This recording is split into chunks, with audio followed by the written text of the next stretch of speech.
castelos, torres, grandes igrejas góticas, sinos, mosteiros, bibliotecas enormes, padres, fé e razão, corpo e alma,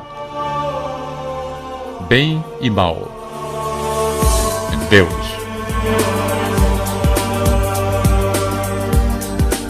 Estas são as palavras e os cenários da viagem que faremos a um tempo distante, mas que influenciou decisivamente a história da humanidade, a Idade Média e a filosofia medieval.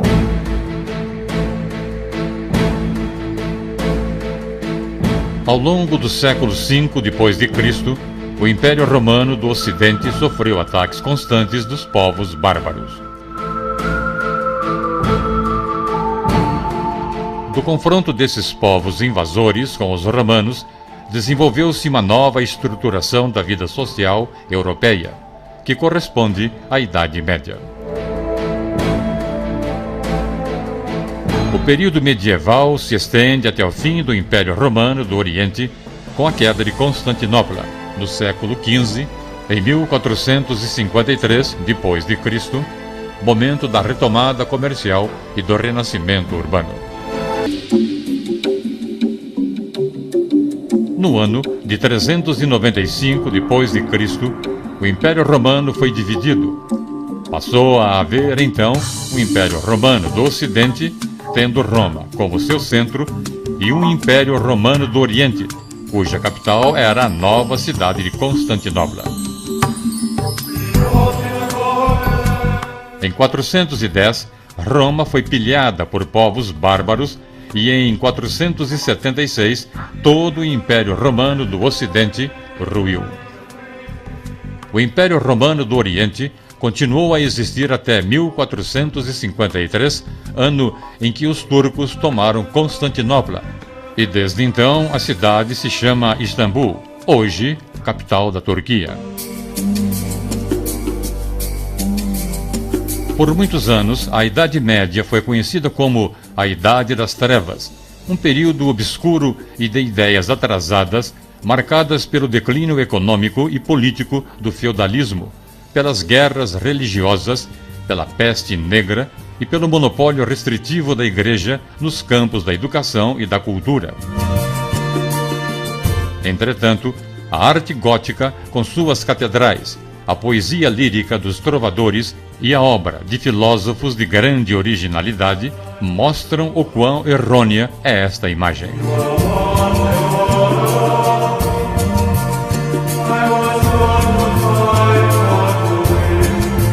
Foi nos primórdios da Idade Média, por exemplo, que surgiram nos conventos as primeiras escolas. No século XII, as escolas das catedrais vieram se juntar às dos mosteiros das primeiras universidades. Até hoje, os estudos das diferentes áreas do saber são divididos em diferentes faculdades, exatamente como na Idade Média. Durante o período medieval, surgiram também as diferentes nações, com suas cidades e fortalezas, sua música própria, suas narrativas populares. Para alguns estudiosos, a Idade Média foi uma longa noite de 1000 anos. Até hoje, as pessoas empregam de modo pejorativo o termo medieval para designar rigidez e autoritarismo.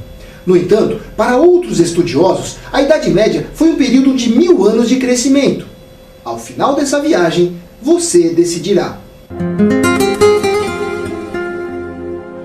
No período medieval, foi reintroduzido o comércio de trocas. A economia passou a ser marcada pelo chamado feudalismo. Feudalismo significa que grandes latifundiários possuíam as terras nas quais os camponeses tinham que trabalhar a fim de ganhar o seu sustento.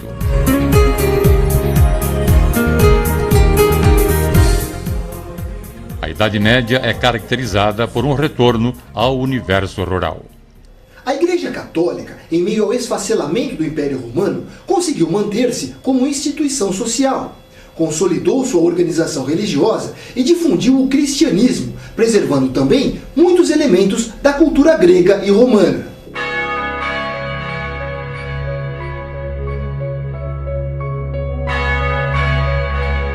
Apoiada em sua crescente influência religiosa, a Igreja passou a exercer importante papel político na sociedade medieval. Desempenhou, às vezes, a função de órgão supranacional, conciliador das elites dominantes, contornando os problemas das rivalidades internas da nobreza feudal. Conquistou também vasta riqueza material. Tornou-se dona de aproximadamente 1/3 das áreas cultiváveis da Europa Ocidental, uma época em que a terra era a principal base da riqueza. No aspecto cultural, a Igreja exerceu muita influência, traçando um quadro intelectual em que a fé cristã era o pressuposto da vida espiritual. Essa fé consistia na adesão incondicional às verdades reveladas por Deus aos homens nas Sagradas Escrituras, a Bíblia, interpretadas segundo a autoridade da Igreja.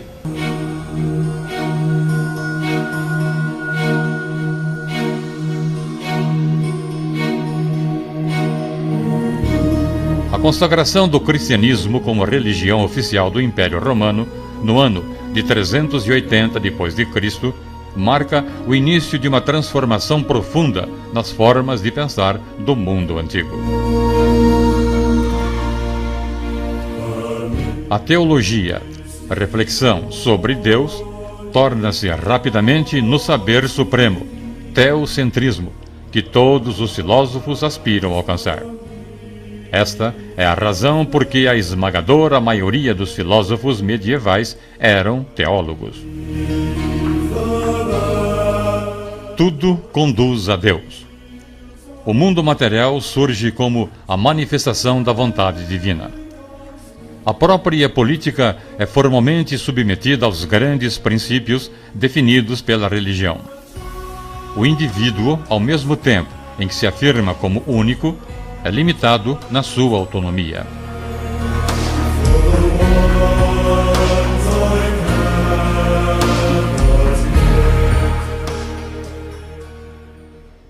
A filosofia medieval.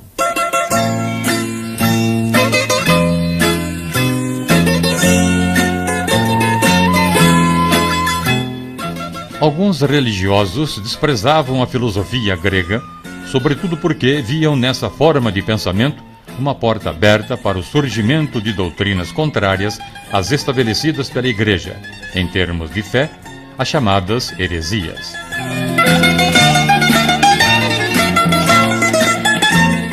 Por outro lado, havia muitos pensadores cristãos que defendiam o conhecimento da filosofia grega como possibilidade de instrumento a serviço do cristianismo. Conciliado com a fé cristã, o estudo da filosofia grega permitiria à Igreja enfrentar os descrentes e derrotar os hereges com as armas racionais da argumentação lógica.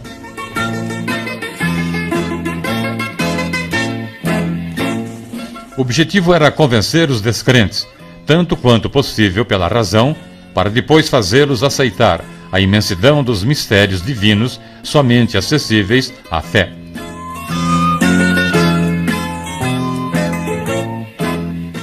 Muitos pensadores afirmam que a filosofia medieval cristã seguiu o caminho que parte da religião bíblica para sua compreensão conceitual, da revelação para a teologia. Na obra de seus pensadores, floresceu um mundo simultaneamente religioso e filosófico. Para outros, não se pode falar com rigor de uma filosofia cristã, se o adjetivo cristão tiver de definir um caráter da filosofia.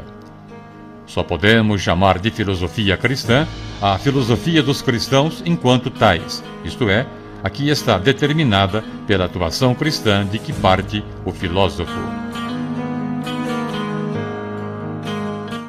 Como vimos, temos um árduo objetivo a alcançar. Estudaremos nesse vídeo um pensamento controverso e questionado por muitos pesquisadores. Mas com atenção, você vai descobrir os caminhos e os problemas que os filósofos medievais se debruçaram durante anos. É importante destacar duas questões fundamentais para compreendê-los. Os filósofos medievais são influenciados pelo cristianismo. Para resolver os problemas filosóficos, eles retornaram aos pensadores da Grécia clássica, principalmente Platão e Aristóteles. A característica fundamental da filosofia medieval é a ênfase às questões teológicas como o dogma da Trindade, a encarnação de Deus Filho, a liberdade e a salvação, a relação entre fé e razão. Vamos conhecer os dois momentos mais importantes da filosofia no período medieval, a patrística e a escolástica. O período chamado patrística ocorre de meados do século IV ao século VIII depois de Cristo. Busca-se na patrística uma reconciliação entre a fé e a razão, sobretudo a partir da interpretação da filosofia de Platão. Destaca-se nesta fase a figura de Santo Agostinho.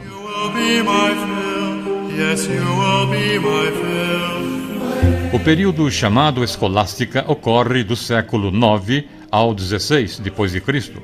Busca-se na escolástica uma sistematização da filosofia cristã, sobretudo a partir da interpretação da filosofia de Aristóteles. Nesta fase, destaca-se a figura de Santo Tomás de Aquino.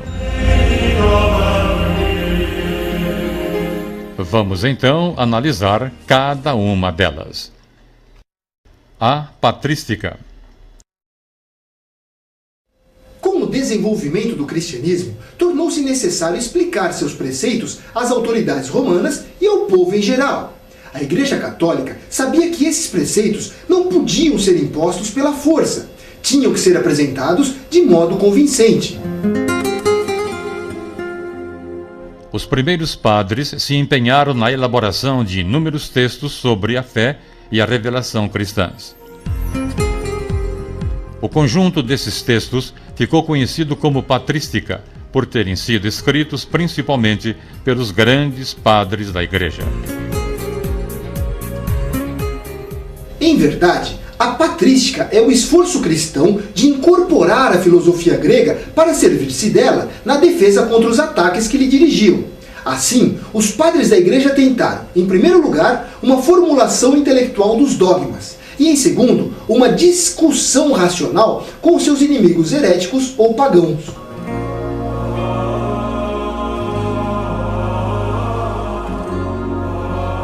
É relevante lembrar que dogmas são os pontos fundamentais e indiscutíveis de uma doutrina religiosa, e que heréticos são os que se mostram contrários aos dogmas.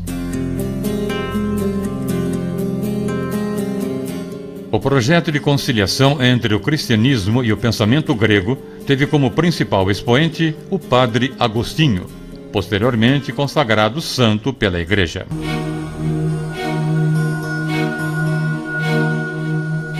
Santo Agostinho foi religioso, teólogo e filósofo cristão. Ele sistematizou a doutrina cristã, influenciado pela filosofia de Platão.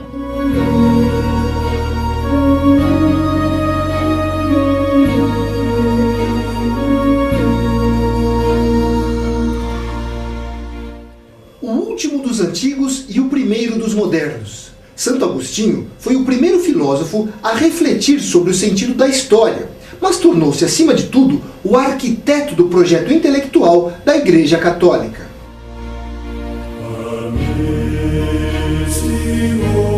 Aurélio Agostinho, em latim Aurelius Augustinus, nasceu em Tagaste, atualmente Souq Ahras, na Argélia, em 13 de novembro de 354. Era filho de Patrício, homem pagão e de posses, que no final da vida se converteu ao cristianismo, e da cristã Mônica, mais tarde considerada santa.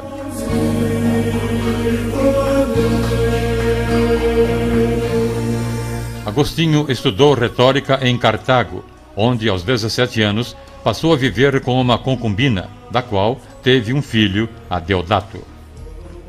A leitura do Hortênsios de Cícero despertou-o para a filosofia. Nessa época, Aurélio Agostinho aderiu ao maniqueísmo, doutrina de que logo se afastou. O maniqueísmo é uma doutrina persa que afirmava ser o universo dominado por dois grandes princípios opostos, o bem e o mal, mantendo uma luta incessante entre si.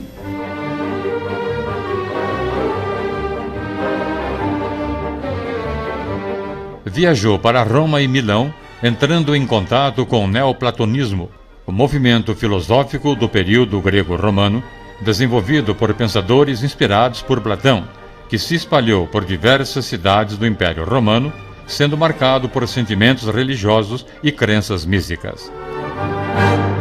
Em 384, começou a ensinar a retórica em Milão, onde conheceu Santo Ambrósio, bispo da cidade.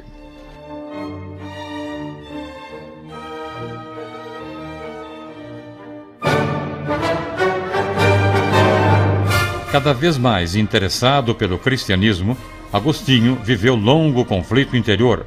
Voltou-se para o estudo dos filósofos neoplatônicos, renunciou aos prazeres físicos e em 387 foi batizado por Santo Ambrósio, junto com seu filho Adeodato. Tomado pelos ideais cristãos, decidiu fundar um mosteiro em Tagaste, onde nascera. Nesta época, perdeu a mãe e, pouco depois, o filho. Ordenado padre em 391, em Hipona, pequeno porto do Mediterrâneo, também na atual Argélia, em 395 tornou-se bispo coadjutor, passando a titular com a morte do bispo diocesano Valério. Não tardou para que fundasse uma comunidade religiosa nas dependências da catedral.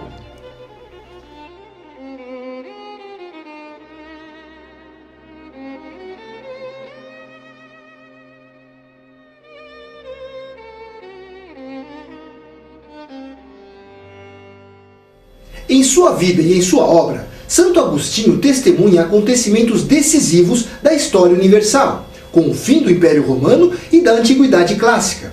O poderoso Estado que durante meio milênio dominara a Europa estava a esfacelar-se em lutas internas e sob o ataque dos bárbaros.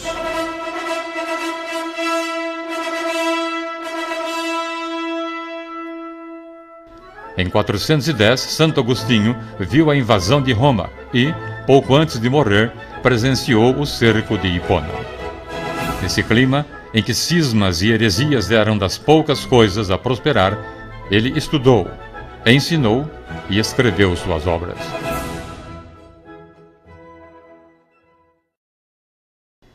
Pensamentos de Santo Agostinho.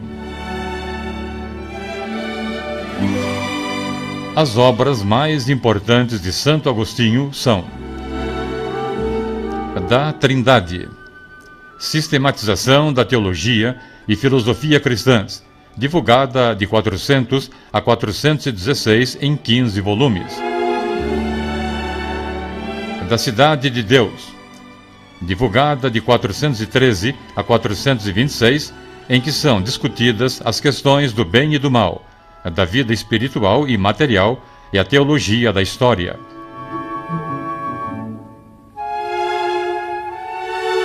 Confissões, sua autobiografia, divulgada por volta do ano 400, e muitos trabalhos de polêmica contra as heresias de seu tempo, de catequese e de uso didático, além dos sermões e cartas em que interpreta minuciosamente passagens das Escrituras.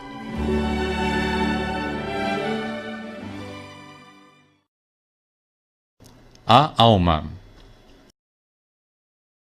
Agostinho defendeu a superioridade da alma humana, isto é, a supremacia do espírito sobre o corpo, a matéria.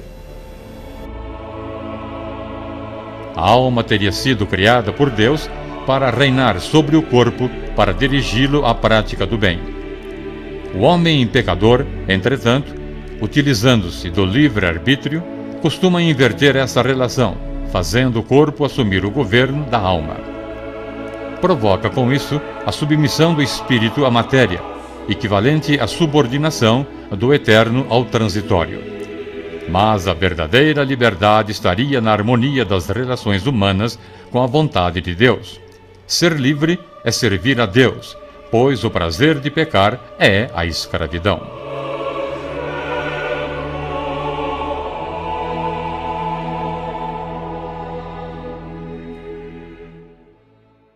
A liberdade. De acordo com Agostinho, a liberdade humana é própria da vontade e não da razão. E é nisso que reside a fonte do pecado. O indivíduo peca porque usa de seu livre-arbítrio para satisfazer sua vontade, mesmo sabendo que tal atitude é pecaminosa. A razão e a fé. Agostinho também discutiu a diferença existente entre fé cristã e razão, afirmando que a fé nos faz crer em coisas que nem sempre entendemos pela razão. Ele afirmou: creio em tudo o que entendo, mas nem tudo o que creio também entendo. Tudo o que compreendo conheço, mas nem tudo o que creio conheço.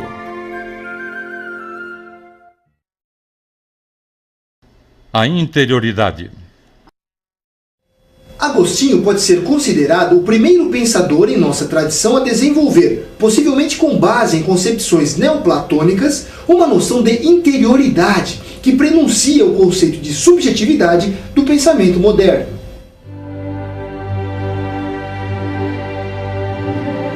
Encontramos já em seu pensamento a oposição entre interior e exterior, e a concepção de que a interioridade é o lugar da verdade.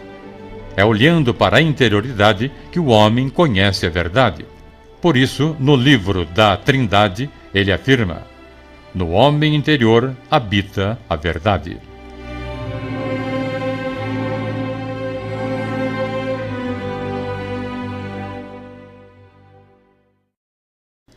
O mal. Agostinho faz uma interessante análise da ideia de mal. Para ele, Deus é imutável e é a plenitude do ser, a perfeição máxima e o bem absoluto.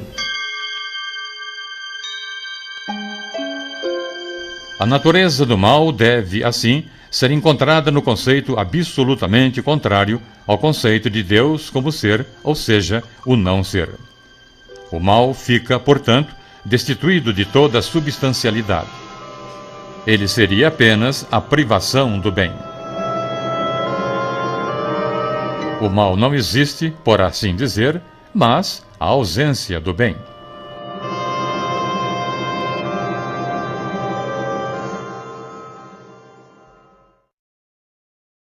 A cidade de Deus. Uma das mais belas concepções de Santo Agostinho é a da cidade de Deus.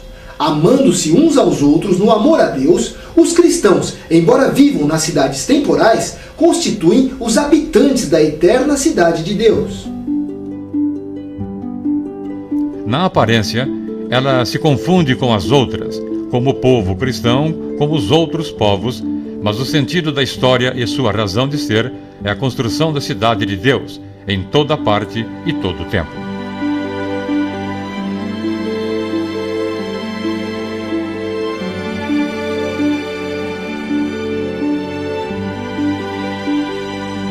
A obra de Santo Agostinho, em si mesma imensa e de extraordinária riqueza, antecipa, além disso, o cartesianismo e a filosofia da existência, funda a filosofia da história e domina todo o pensamento ocidental até o século XIII, quando dá lugar ao tomismo e à influência aristotélica.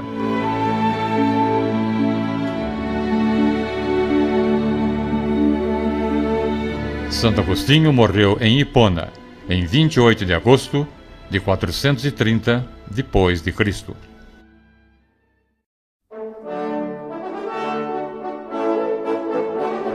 A escolástica. Além da patrística de Santo Agostinho, outro movimento filosófico importante na Idade Média foi a escolástica, que se estende do século IX d.C. até o século XVI. Por escolástica, em sentido restrito, entende-se a especulação filosófico-teológica que se desenvolveu nas escolas desde Carlos Magno até a Renascença. Essas escolas foram a princípio as catedrais e mais tarde as primeiras universidades.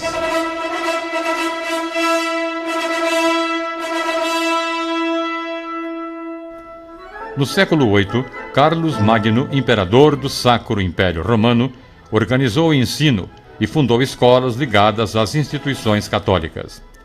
Com isso, todo o saber guardado nas bibliotecas dos mosteiros passou a ser divulgado.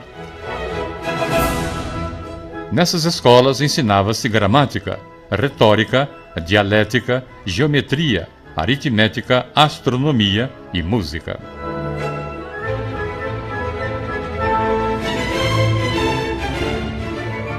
Como sistema filosófico e teológico, a escolástica tentou resolver, a partir do dogma religioso e mediante um método especulativo, problemas como a relação entre a fé e a razão, desejo e pensamento, a oposição entre realismo e nominalismo, a probabilidade da existência de Deus. Assim, a história da escolástica apresenta-se como a história da razão humana em determinado momento de sua evolução, exprimindo inicialmente a alienação na sujeição ao dogma, em seguida a consciência da alienação na doutrina das duas verdades e, finalmente, a negação da alienação, da negação, na ruptura definitiva entre razão e fé, e na afirmação de que o real, em sua totalidade, natureza e história, é racional.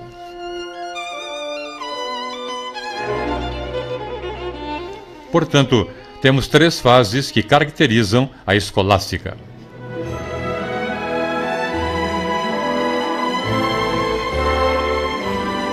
Primeira fase.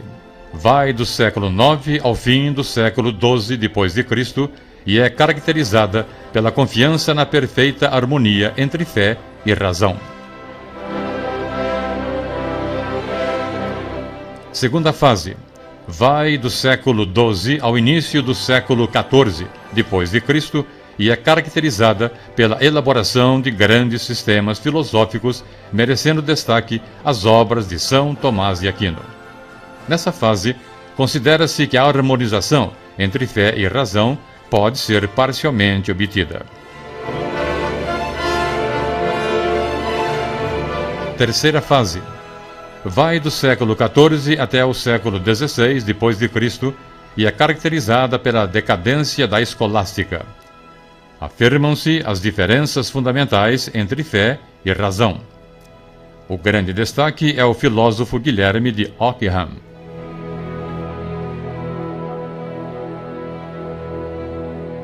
Vamos analisar um pouco da vida deste que foi o expoente máximo da escolástica. Tomás de Aquino. Dentre os filósofos da escolástica, Tomás de Aquino é considerado o maior deles. Ele elaborou os princípios da doutrina cristã numa síntese filosófica que teve como base o pensamento de Aristóteles, através das traduções do filósofo árabe Averroes.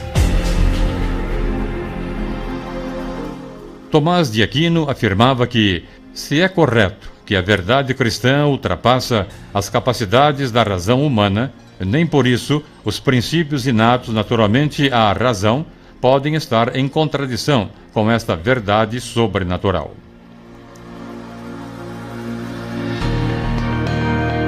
Tomás de Aquino nasceu em Nápoles, sul da Itália, em 1226 e faleceu aos 49 anos de idade num convento em 1274. Ele foi religioso.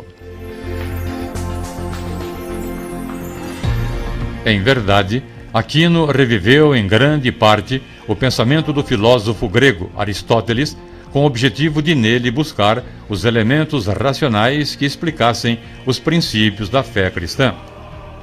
Mas ele fez uma síntese original da obra aristotélica. Em seu livro mais famoso, A Suma Teológica, ele busca 5 provas para a existência de Deus. Para Aristóteles, tudo que se move é movido por outro ser. Por sua vez, esse outro ser, para que se mova, necessita também que seja movido por outro ser, e assim sucessivamente. Se não houvesse um primeiro ser movente, cairíamos num processo indefinido. Logo, conclui Aquino, é necessário chegar a um primeiro ser movente que não seja movido por nenhum outro. Esse ser é Deus.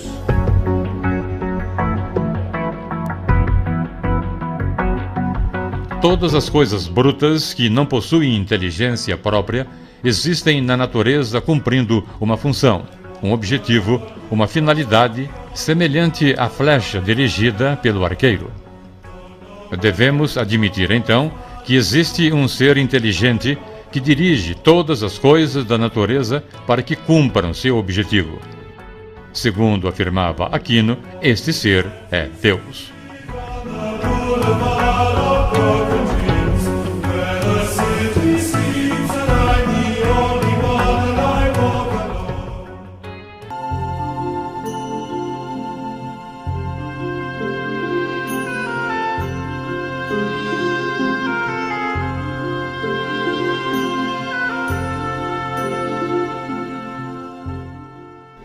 Considerações finais. Como pudemos observar, a filosofia medieval foi uma frequente e significante tentativa de explicar a fé cristã por intermédio da razão, característica da filosofia clássica da Grécia, em particular dos grandes filósofos Platão e Aristóteles. Dessa forma, os pensadores medievais imbuíram a filosofia de uma perspectiva ligada à fé. E entre aspectos negativos e positivos, a filosofia medieval foi um período valioso como itinerário do pensamento filosófico.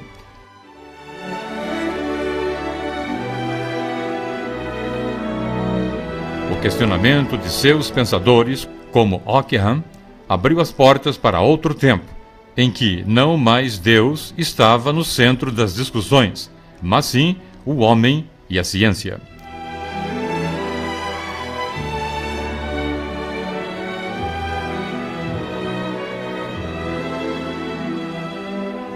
Trata-se da filosofia moderna.